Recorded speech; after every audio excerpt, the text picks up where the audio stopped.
C'est un des plus grands auteurs de portraits peut-être de l'histoire de la littérature, de langue française en tout cas.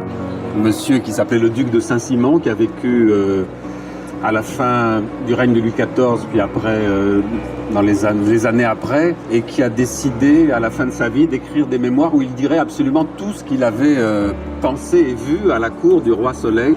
On peut dire qu'au milieu de tous les autres hommes, sa taille, son port, les grâces, la beauté et la grande mine qui succéda à la beauté, jusqu'au son de la voix et à l'adresse et la grâce naturelle et majestueuse de toute sa personne, le faisait distinguer jusqu'à sa mort comme le roi des abeilles. Il était né sage, modéré, secret, maître de ses mouvements et de sa langue.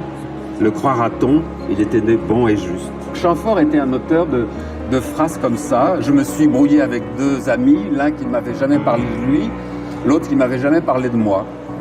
Tiens, pas mal. Ça, c'était Chamfort. Un esprit très vif, très, on peut dire français, en tout cas très laconique, et qui avait un peu impressionné le jeune Chateaubriand, parce qu'il était plus âgé. Ils étaient d'ailleurs tous les deux révolutionnaires, mais Chamfort était un révolutionnaire ardent, alors que Chateaubriand était un révolutionnaire prudent, modéré.